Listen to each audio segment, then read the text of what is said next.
What up, y'all? I'm back with another review, and I'm here to review the newest studio album from Kate Tempest, who is coming out of the UK, England. Um, English spoken word performer, poet, recording artist, novelist, and playwright. Kate Tempest, coming out of Westminster, London, England.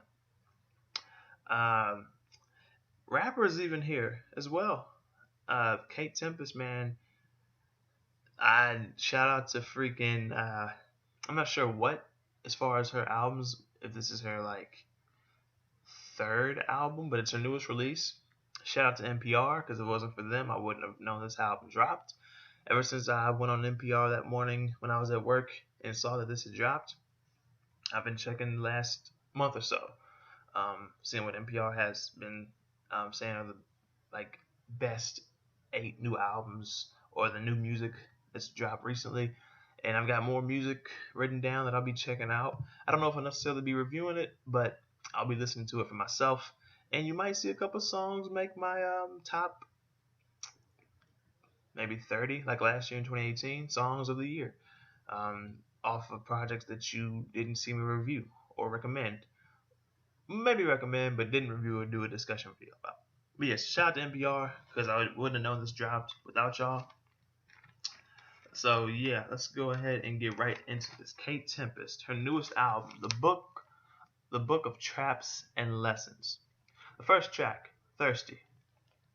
She just talks about burying emptiness and vomiting everything, um, coming to a, um, coming to, coming to, just coming to under a red moon and being hungry for tenderness and being with other people at a bar who are without peace just like she is, and finding life in the touch of this girl who was there, but wanting resistance, not wanting love to be so easily, wanting dysfunction while the girl offered love. But Kate didn't necessarily want to, she didn't want her to know, she didn't want the girl to know that Kate isn't the person she thinks she is. She isn't everything that she sees in her. And they walked each other home that night, but they didn't kiss. Which transitioned into the second track, Keep Moving, Don't Move, one of my favorite tracks on this project. It feels like Mind Swimmer, who I reviewed earlier in the year. Very like tribal ritual type of beat. Um, Population growth, overpopulation is a subject here. Um, Talking about how our country's falling apart, lyrics about dietary lyrics, and just eating things that stress you, and maybe not even necessarily as far as food, but just what you're taking mentally, just stressing you out. Check number 3, Brown Eyed Man. My goodness, the way this track started off with that whole boo and her saying, "Don't move a muscle, stay exactly where you are." I was like, "Fuck, what the fuck?" I was listening to this with my headphones in, and it was dark. So when that boo came in and said, "Don't move a muscle, stay exactly where you are," I was like, "What the fuck? Is somebody in my room? What just happened?" Fuck, it scared me. I had to pause it. Like that shit freaked me out. Man, it was just chilling. This track is about her. She had a friend who was a victim of police brutality. Um, what did she say? "Don't move a muscle, stay exactly where you are." His friend ran after the cops saw him. He bit his lip. He didn't speak because if you speak, you'll feel their feet, but if you don't, you'll still get hit. And just talking about how these ads are selling us things that we don't need, but we let them tell us that we want them. Very like, man, you can tell like this is spoken word. She is a poet, very socially aware, very conscious of herself and others how they're feeling mentally. Very relatable track to me, considering things that I think about and research about and sometimes feel. And what does she say? "I'm a child of the gimme more nation. When they want something, they launch an occupation. They plunder and they pillage. They call it liberation." And just doing it all under a flag that says freedom. And just talking about how our pain isn't exclusive to her because we all, in some way, feel it, even if we don't know it. Track number 4, Three-Sided Coin. She said, "Retell the old tales, retails complete hell. we need some detail. The sky is an unusual color, the weather is doing unusual things, and our leaders aren't even pretending not to be demons. So where is the good heart to go but inwards? Why not lock all the doors and bolt all the windows? Fuck. And all I am are my doubts and suspicions. Uh, I against you, we against them. This is how it begins, and this is how it will end. Sounds dystopian to me, which is scary, it's kind of depressing, chilling, but I fuck with it. Track number 5, I Trap You. A kind of carny feel with this beat, talking about how love is self-made and how she feels the beings of the earth, all 7 billion of them, and talks about fantasy and holding on and how she lies to herself, which causes her to be delusional, trying to believe in things that she knows is a lie or isn't exactly sure of. And how she spent nights with this girl, trapping her lover or a former lover. And in doing so, she trapped herself because love is a self-made trap. I feel like I'm not even. It doesn't even feel like I'm reviewing a music, like I'm reviewing a music album to you, like I'm reviewing an album. It feels like I'm just talking about a book to you. Track number 6, All Humans Too Late. Man, what is this? But what's to be done when the only way to defend ourselves from what we've created is to merge with it?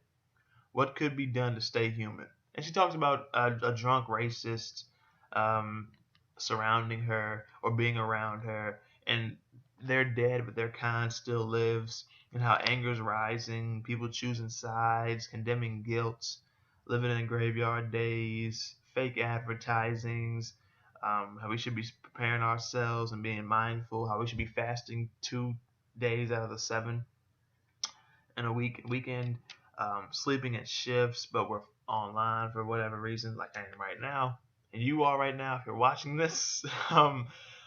Posting outrage and teaching kids that life is performance and vanity, um, eating terribly, watching porn, and just how our families are strangers to us or we're strangers to them, and our partners not really knowing us, and our friends making us nervous. And no beat. This is just her speaking. And what did she say? I see how blind I've been, said all the prophets. Too late. This is just so fucking great, man. This is so freaking great. Track number 7, Hold Your Own. One of my favorite tracks on this project. She said, stop for breath. Know it's yours. You work for vocation, wishing for patience and more time with your children. And feel each decision that you make. Hold it. Hold your lovers. Every pain, hold it. Know the wolves that hurt you. In time, they will be the dogs that bring you your slippers. Love them right, and you will feel them kiss you when they come to bite, with hot snouts, digging out your cuddles with their bloody muzzles. Nothing you can buy will ever make you more whole. This whole thing thrives on us feeling incomplete. It is why we always search for happiness and everything we crave in a moment, and it's why we can't find it. Talking about how you thought you found happiness, but you're still unsure. You're happy when you stop buying the new brand of happiness, and how we're smarter than they think they are. Than they think we are. They think we're idiots. That's their problem. When we behave as such, it's our problem. I just love this. I just freaking love this. Track number 8, Lessons. Freaking Area 51 shit with this beat, man. What you say? Every time. Um, uh, Fury to change things. It subsides. Madness consumes me, mistaking it for nature. Giving myself out to what leaves me weak. And it comes for me with hands out when I can handle it the least. What she say right here? Bathe myself in liars. I've seen lions turn on cubs. Well, lions turn to cubs. Hunters turn to prey. Lessons to tomorrow. Well, lessons of the day will show up tomorrow if they're not learned today. Something like that. And how all things are singing. Life is a chorus. it all gets so um, deafening sometimes, exhausting her ears. Uh, having grown, what should you say? Having grown, I can't even read my own handwriting sometimes. Having grown numb to all song and all things. You'd think over time lessons would be learned. How many times must we be shown the outcome of the pattern? Track number 9, Fire Smoke. The most R&B feeling track on this project, like just a smooth R&B track. She talks about how her visionary is in a vision. It's her lover. How she's hers and she is hers and her. She's hers and she is hers as well. They're for each other. Um, Just very laid back, smooth. Just saying, let's move, let's stay still, or sit still and feel the pain, and free each other's pain. Take each other's space, a place I have not known. That's how her lover has the body of gods. It makes me want to live, makes me immortal. Explosive have nothing compared to the sparks that we have. So let's just say I feel certain. But yeah, explosives have nothing compared to the sparks that they have. So let's fall apart. Track number 10, Holy Elixir. It gives me Black Panther vibes, the soundtrack from last year. Very tribal, primal, ritual shit, very nihilistic. Just talking about self-worth, goodness, self-worth, soul, your addictions.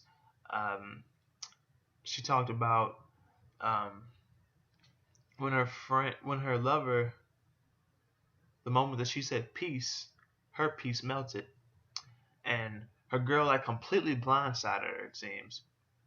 I get vibes of Death Grips, more so clipping, maybe some Aesop and Danny Brown on a beat like this.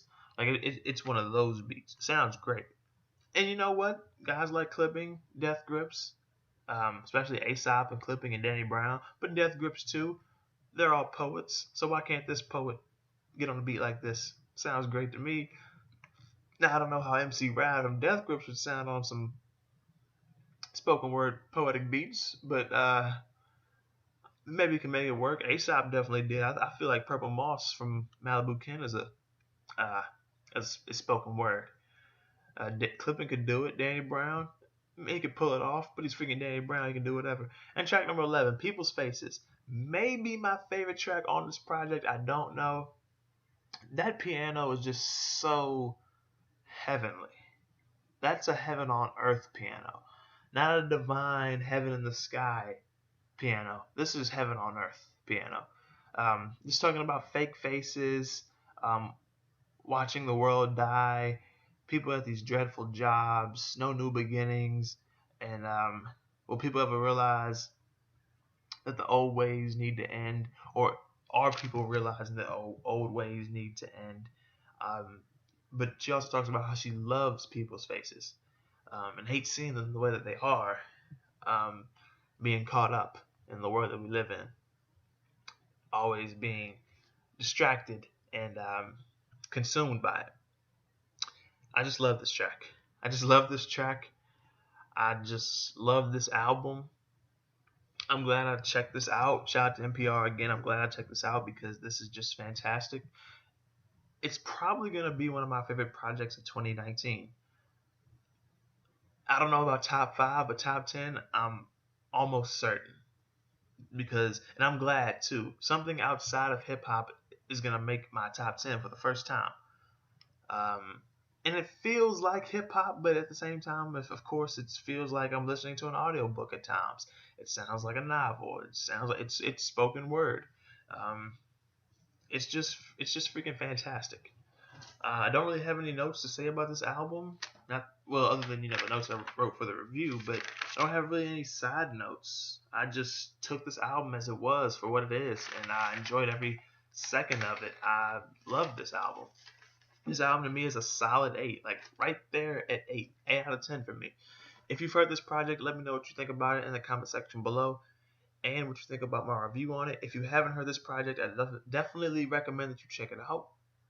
Then come back, let me know what you think about it and what you think about my review on it. Check the description because, like I said, like the video. I think I said that. Share the video, subscribe.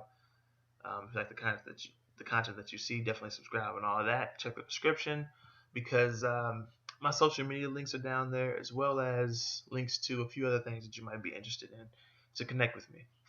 And yeah, man, this album is just freaking great. Freaking great. This is one of those you might have to just get on vinyl. I might have to get on vinyl and just sit. No phone, no nothing. Just me in the bed and that vinyl record playing that fantastic Book of Traps and Lessons by Tempest. That's pretty much it. I'll see y'all next time. Thank you for watching.